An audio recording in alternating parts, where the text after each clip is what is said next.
Assalamu alaikum friends, how are you all? I hope you will be fine and good and you will be enjoying your life in a very good way and you have learned very informative content from this channel.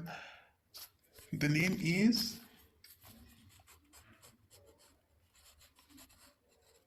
MS Tech.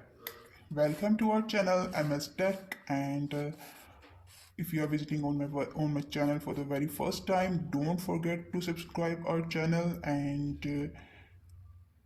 do share this video. If it is really informative, then do share this video to your family and friends, and also don't forget to press the bell icon to get more videos in the future without any difficulty, and don't forget to subscribe, like and share. So this is the second part of our video in which we were discussing the principle of insurance.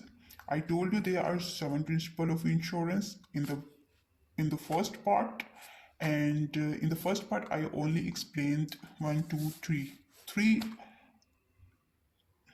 types of insurance.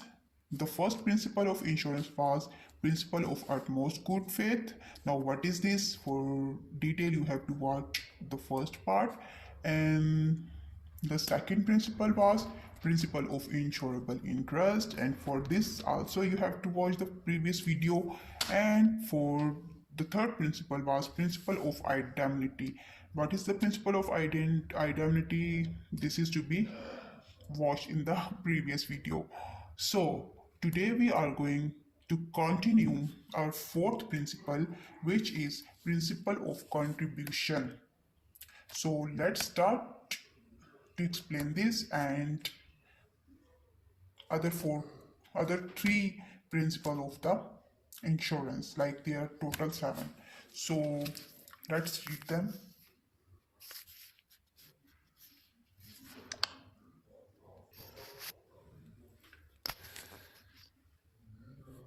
I hope yes, now it's done.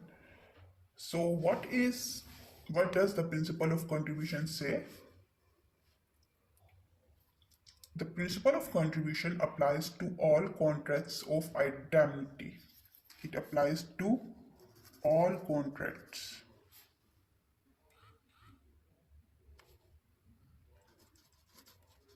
of indemnity. If the insured has taken out more than one policy on the same subject matter, the condition is if the insured has taken more than one policy. Condition is if the condition is more than one policy, then this will be applied to it. So I'm going to read it again. It applies to all the contracts of indemnity if the insured has taken out more than one policy on the same subject matter. According to this principle, the insured can claim the compensation only to the extent of actual loss, either from all insurers or from any one insurer. Point to be noticed.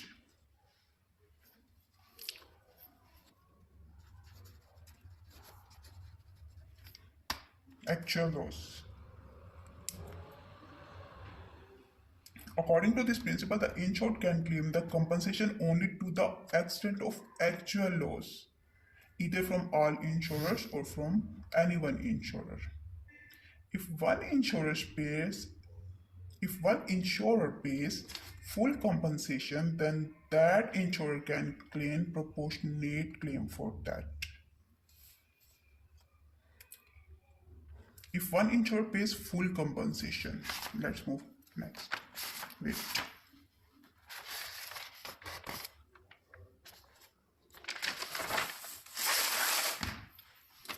If one insurer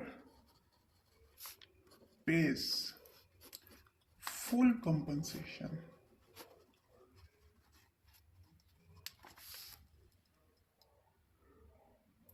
then that insurer can claim proportionate claim for that.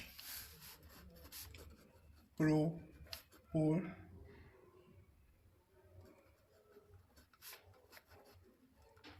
claim for that. So this is the fourth principle of insurance, which was principle of contribution. I hope that you have cleared this. Now let's move the third principle. The fifth principle. What does fifth principle say to us? Principle of subrogation. According to the principle of subrogation,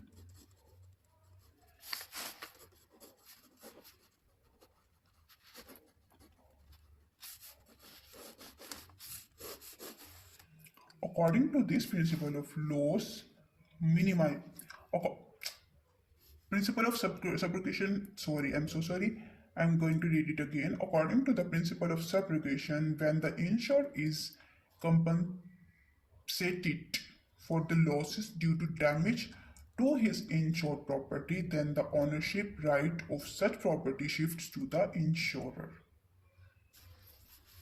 Then the ownership shifts to the insurer. I will, in the next video, I will explain who is insured and insurer, okay? And I'm going to read it again. According to the principle of subrogation, when the insured is compensated for the losses due to damage to his insured property, damage to his insured property, then what will be happen? The ownership right of such property shifts to the insurer. Clear? Now, what does sixth principle say? Sixth principle is principle of loss minimization.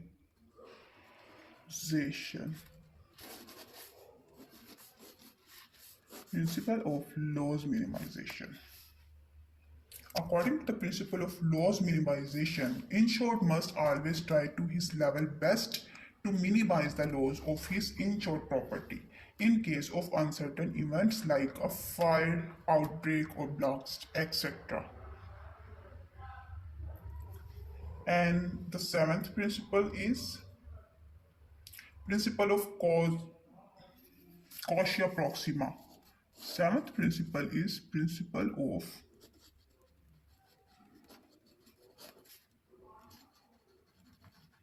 causa proxima,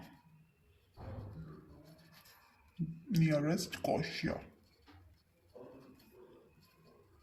cause. Proximate cause is concerned with how the actual loss or damage happened to insured property and whether it is a result of an insured peril. It looks for what is the reason behind the loss, is that is an insured peril or not. This is so simple. Principle of loss minimization and principle of causa proxima is so simple. I hope that you have cleared all 7 principles of insurance very clearly. If you have any confusion, then you can ask me in the comment box. I will must like to reply you. And if you are visiting on my channel for the very first time, don't forget to subscribe our channel. Stay blessed, stay connected. Allah Hafiz.